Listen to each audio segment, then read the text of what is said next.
Formula One is hitting the fast lane of popularity in the good old USA, and all you American fans joining in, welcome aboard. By the way, for the 45% of you watching who haven't hit that subscribe button yet, let's fix that. It's just a quick scroll down to make it grey and keep the F1 party going. Now let's shift gears and dive into today's video to know why Haas might be waving goodbye to Formula One. Let's rewind a bit to 2010, when there was a shot at having a US-based F1 team. The US F1 Grand Prix team was granted entry by the FIA, but unfortunately it didn't take off. Fast forward to 6 years later, and there's a new player in town, the Haas F1 team. After snagging the headquarters of the defunct Marussia F1 team and other assets in an auction, the Haas team made moves.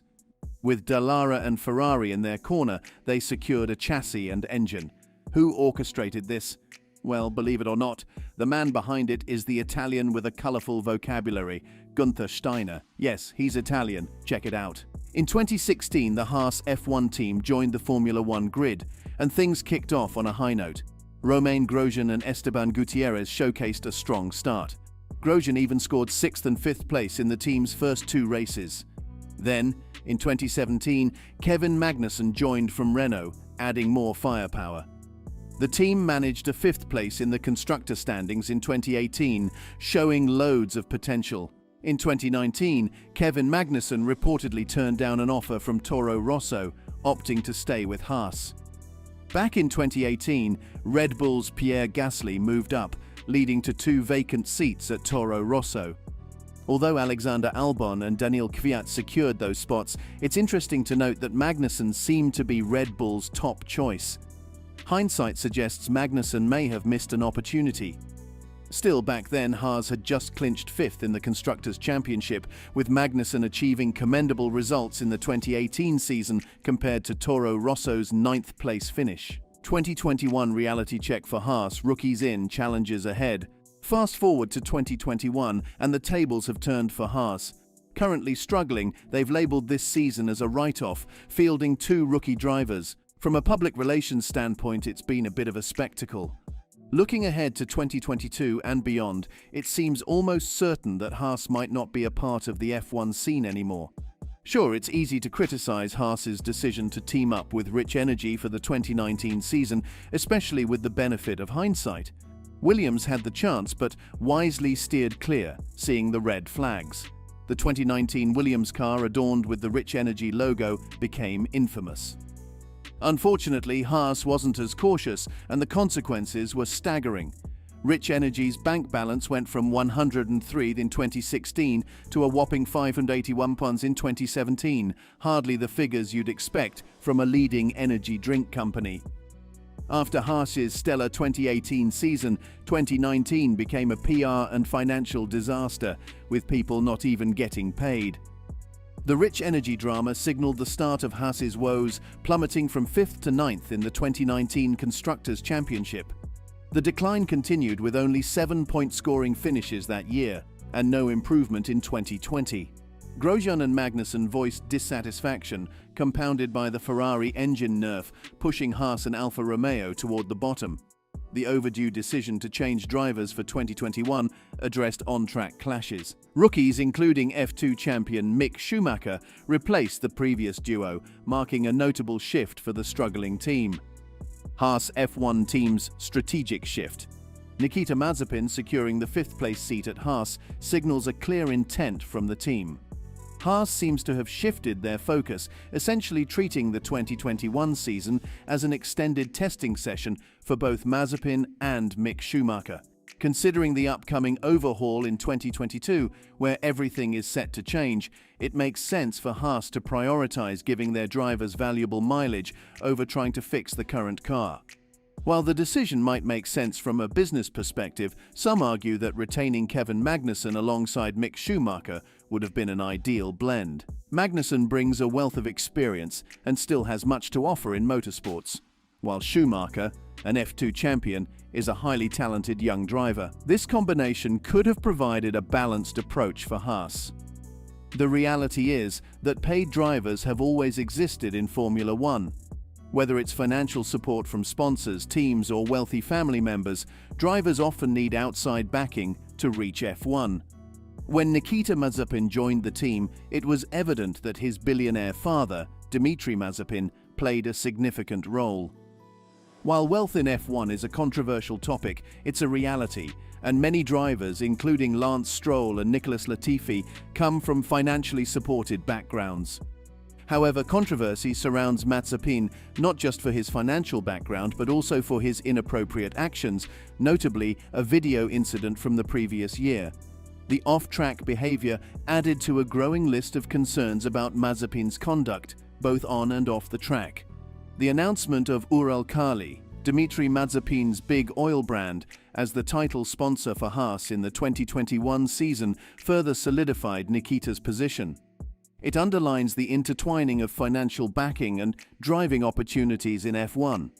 The discussion around billionaire wealth always sparks controversy, with differing views on how such wealth is attained. Dmitry Mazepin's status as an oil billionaire adds another layer of complexity and controversy within the F1 landscape. Lastly, we touch on the Italian influence within Haas, particularly the team principal.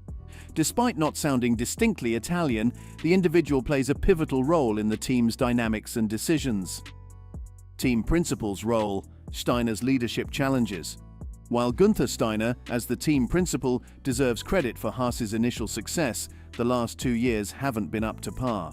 Just as Binotto faces criticism for Ferrari's struggles, Steiner bears responsibility for Haas's performance. Instances like Kevin Magnussen and Roman Grosjean frequently crashing in 2019 highlight the need for effective management. Managing the relationship between drivers, especially when they clash on the track, falls under the responsibility of the team principal.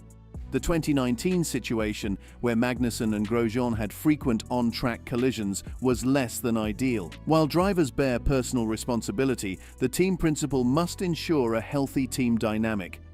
The popular series Drive to Survive provided unprecedented access to Haas, exposing behind-the-scenes challenges. The out-of-context radio messages became a focal point, amplifying the team's struggles.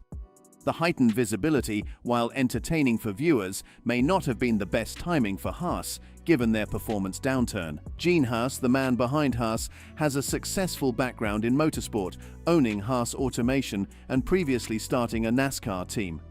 Despite rare appearances at F1 races, Drive to Survive showcased his often tense conversations with Steiner. With Haas receiving a significant PR battering, questions arise about Haas's continued presence in the sport. Haas and Steiner's relationship appears less harmonious than other team principals like Zach Brown and Andreas Seidel. Drive to Survive reveals strained conversations between Haas and Steiner. With the team's reputation taking a hit, the question arises: is it time for Haas to step away from F1? Gene Haas's personal history, including a year and a half in jail for tax evasion, adds complexity to the team's leadership dynamics. The recent statement on not sponsoring Grosjean's move to IndyCar raised eyebrows, with Haas expressing concerns about Grosjean's safety. The statement and the team's struggles prompt questions about Haas's future involvement in F1. An uncertain future. The recent history of Haas F1 has been nothing short of a rollercoaster ride. From the fallout with Rich Energy to drivers Roman Grosjean and Kevin Magnussen clashing, plummeting down the order, and the revealing lens of Drive to Survive, the team has faced numerous challenges. Amidst all these challenges, the decision-making behind Haas's continued presence in Formula One appears puzzling. Despite Gene Haas's extensive experience in motorsport, the team's struggles raise questions about the rationale behind persisting in the sport, especially with a new team owner waiting in the wings. Dmitry Mazepin, who previously attempted to buy the Force India F1 team, seems poised to take over. His substantial net worth and the existing title sponsorship at Haas, coupled with his son already occupying a seat, make it a compelling possibility. The transition to the Uralkali Formula One team seems likely for the upcoming seasons, the end of an era, Haas exiting F1. Considering the evident buyer and the challenges faced by Haas, it raises the question of whether it's time for Gene Haas to cut his losses and exit Formula One. While the prospect of losing a strong American team is disappointing, the changing dynamics and potential ownership transition indicate an uncertain future for Haas in F1. The potential departure of Haas from Formula One might be a setback for the American dream in the sport. A strong American team has the potential to boost F1's popularity in the US, which is currently an untapped market. Despite the desire to see Haas succeed as an underdog, the harsh realities of F1 may lead to a different outcome. The situation, particularly with Mazepin's potential ownership, brings up questions about its impact on Russian viewers. While acknowledging that Mazepins don't represent all Russians, the political discourse and anti-Russian sentiment add complexity. Insights from Russian viewers could provide a valuable perspective on this unfolding scenario. So what do you think of Haas leaving Formula One? Comment below and subscribe for more.